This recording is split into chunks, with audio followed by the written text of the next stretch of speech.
QE3 is coming to an end and the market is shaking with fear that they will not be able to sustain it on their own. And that is clearly the case because the Federal Reserve balance sheet has been directly correlated with the S&P and the rest of the stock markets. But now that could change. So I'm asking the question, if QE3 ends, will the US economy be sleeping with the fishes?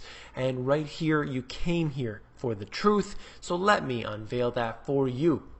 This is the New York Fed's permanent open market operations. I've gone over and discussed this before, but for those who don't know, these open market operations are where the Federal Reserve specifically goes into the market to buy up these so-called assets. And this has been their name of the game for the past few years, since putting the interest rates down to zero wasn't enough. They needed to engage in this fraud. And this has not resulted in the actual economy to be stimulated.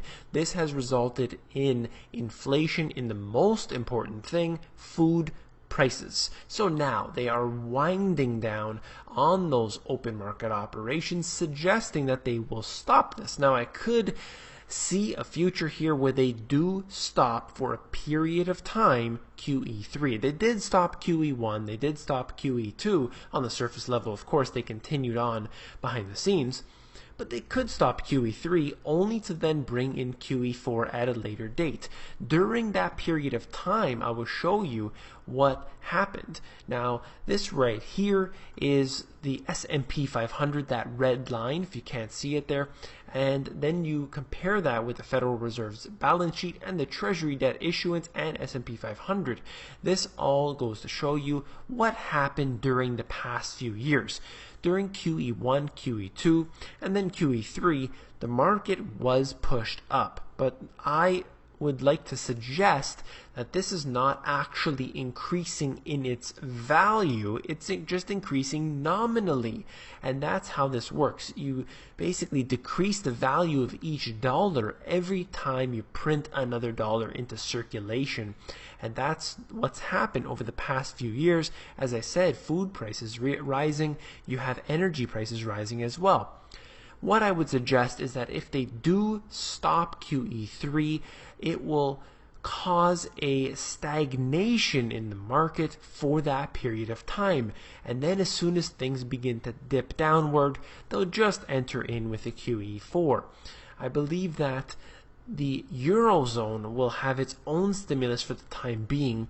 You need to have stimulus going in most countries around the world at any given moment. That's the only way, because they need to look to one country to invest in for that period of time. And you notice that the currencies begin to fluctuate during this period of time. Very interesting times indeed when they stop their QE programs. In my book, I predicted it was quite easy, and the former Federal Reserve Chairman Alan Greenspan actually said this. He'd be surprised if there was a QE3 because it would continue the erosion of the dollar. But of course, when you suggest that as an individual, as an analyst, you are thrown into the fire, suggesting that there is no semblance of an erosion of the dollar, that the dollar is strong, America is the greatest, so on and so forth. But you know what? We need to face reality that things are really bad right now, and we need to prepare for that. We're not trying to say that there's something wrong with any particular country. We need to just realize the facts and try and do our best for our own families to turn our situations around. So continuing on, what I said was, quote, round 3 of money printing is inevitable, as it always has been done throughout history, and that it could be done through stealth or out in the open. That's what I had suggested earlier, that they did do QE1, QE2, QE3. In between, they were still printing money, and of course they'll always be printing more money because they have to keep the system going. A new QE3 was going to happen because of the fact that it always has to continue on. They haven't fixed the problems, so of course they're going to continue onward. It was a pretty easy thing to predict. Now I want to turn over to Japan, and they actually said, their government came out and said, we want to continue on with our moderate recovery. But then you look at the GDP statistics, and even using their fraudulent numbers, it's down significantly. So this is the new normal now, where a decline in your GDP statistics are actually a moderate recovery. But in another way, they try to put out these fake agenda through the mainstream media, and they say essentially, look, everything is fine, and that allows the public to be calm. They subdue them because they know they're not going to look into the real statistics, and that's a very unfortunate fact. This here is the reality of what is happening in Europe. We had those stress tests that took place. It showed that many of them are failing or will fail when this all comes down. And they didn't even factor in deflation. So I'm going to show you this first. The deflation that is taking place in Europe right now. There are several countries, Bulgaria, Greece, Hungary, Spain, Poland, Italy, Slovenia, and Slovakia. All of these right now are experiencing a deflation. And the next four, Cyprus, Lithuania, Portugal, and Sweden, all are at a 0%. And then you look, everything to the right of that are barely any better. They are all in a deflationary scenario. And sadly, these stress tests that even showed that many of them will fail didn't even factor in the possibility of a deflation. That's when I was saying to you just in my previous video that they do not account for reality, and that is right here the truth. ECB stimulus may lack the desired scale. QE is an option. That's according to sources out of Reuters right here. So let's get into the details of what they said. The European Central Bank's plan to buy private sector assets may fall short of its goal, and pressure is likely to build for a bolder action early next year with government bond purchases an option. That's the ECB sources saying this information. What I have to suggest is that if QE1, 2, and 3 didn't do a single thing for the economy, what makes these people think that it's going to do anything for Europe, the Eurozone, and by extension, the rest of the world? The fact remains is that this is nothing but money being handed to banks. It never does anything for the economy. In fact, all it does is increases the food prices. And speaking of which, take a look at this. This is out of the New York Post. Meat, fruit, milk, and butter prices skyrocket. That's what's happening right here when you have an economy that people can't afford these real things anymore. I've watched these statistics. I've looked at them historically. I've looked at them all throughout different countries that are happening right now as we see inflation going up in these different countries. So you look at these statistics right now, meat, fruit, milk, and butter, just as an example, but I've gone into all the other different types.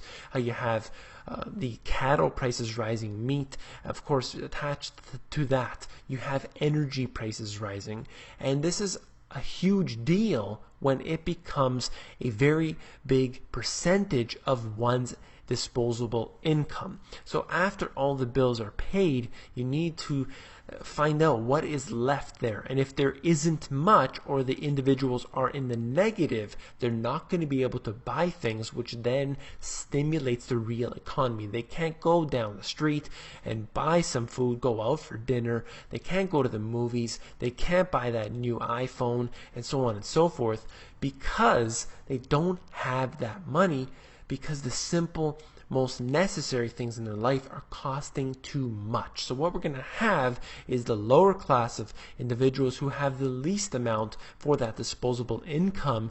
They are going to be hurting first. And then what happens is civil unrest. That civil unrest will undoubtedly bring in the riots, and there will be chaos in the streets.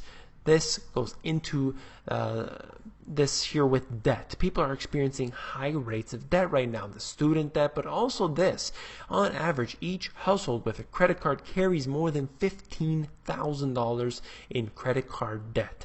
That's something that probably won't be paid back. These people will be crushed by debt. I'm consistently emailed about what to do about the debt. Should I leave my debt and hope that hyperinflation takes it away? And that is, I will say to you right now, and I tell everyone individually through these emails, but I will say it right here publicly, do not carry any debt with the hopes that hyperinflation will erode it away. That is too dangerous. They will open up the debtors' prisons. They will crush anyone with debt. I've seen it historically. You're seeing it happen right now in other places around the world. I do not want that to happen for anybody else. You need to do what you can. Use the strategies that I call the Money GPS strategy, which I give out in the Money GPS Insiders. And I've talked about it here as well, but essentially we need to pay down our debt as fast as we possibly can. For those who really can get into this information, please realize the importance of debt, realize the importance that prices are rising, and we need to get a hold of that right now. Very simple things that you can do are to grow a garden in your own home. You need to really pay down your debt using the strategies that I've discussed here on the channel and get rid of your paper investments. It is very important. If you found this video informative, please give me a thumbs up and don't forget to become an insider. The Insiders is where I give out all my best intel for free, and that is available at themoneygps.com. You scroll down to the bottom, fill in your email address, and you get occasional emails from me with good, short, concise info.